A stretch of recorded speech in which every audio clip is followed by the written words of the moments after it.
Números capítulo 23. Como posso amaldiçoar a quem Deus não amaldiçoou? Como posso denunciar a quem o Senhor não denunciou? Versículo 8.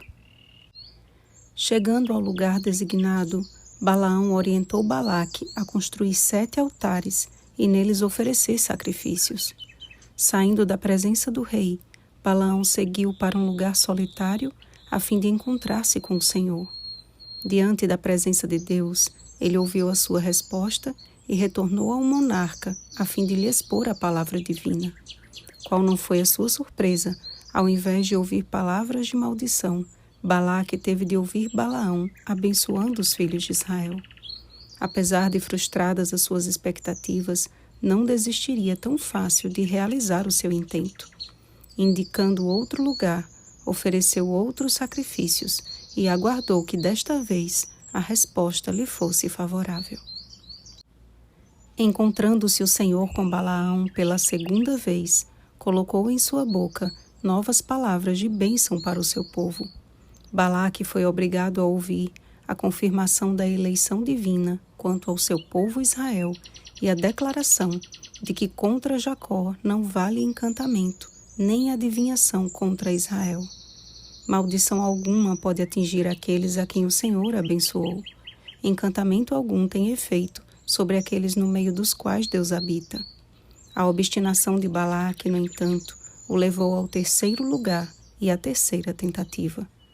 Todos os seus sacrifícios, porém, eram inúteis e desprezíveis aos olhos do Senhor.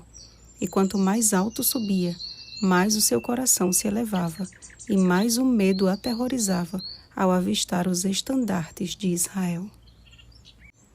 A prática do uso de encantamentos e agouros a fim de prejudicar alguém não ficou no passado, apenas mudou de forma. O uso de maldições é uma prática mais comum do que possamos imaginar. O ocultismo ainda permanece destilando seu veneno para os que não se submetem à proteção divina. Deus mesmo abomina qualquer tipo de feitiçaria e ordena aos seus filhos a se afastarem de suas práticas. Não vos voltareis para os necromantes, nem para os adivinhos. Não os procureis para ser descontaminados por eles. Eu sou o Senhor vosso Deus. Levítico capítulo 19, versículo 31. Quando vos disserem, consultai os necromantes e os adivinhos, que chilreiam e murmuram, acaso não consultará o povo ao seu Deus? A favor dos vivos se consultarão os mortos? Isaías capítulo 8, versículo 19. Lugares estratégicos, tentativas incontáveis e sacrifícios vazios nunca terão poder de tocar um só fio de cabelo daqueles que pertencem a Deus. Sabemos que todo aquele que é nascido de Deus não vive em pecado. Antes, aquele que nasceu de Deus o guarda e o maligno não lhe toca. 1 João capítulo 5, versículo 18. Cristo Jesus, o Senhor dos exércitos, assume a linha de frente da batalha de todo aquele que o aceita como Senhor e Salvador de sua vida.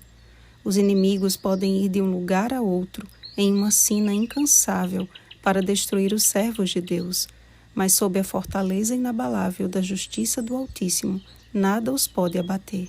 Como disse Jesus, não temais os que matam o corpo e não podem matar a alma. Mateus capítulo 10, versículo 28. Assim como Israel não fazia ideia do que acontecia acima deles, muitas vezes não temos noção das tentativas frustradas do inimigo em nos derrotar. Um dos piores e maiores enganos de Satanás, principalmente nestes últimos dias, é que seu nome e sua existência sejam furtados dos púlpitos da igreja. Quando sua atuação é ignorada e seus estratagemas contados como situações do acaso, perde-se a noção de que estamos todos envolvidos em um grande conflito.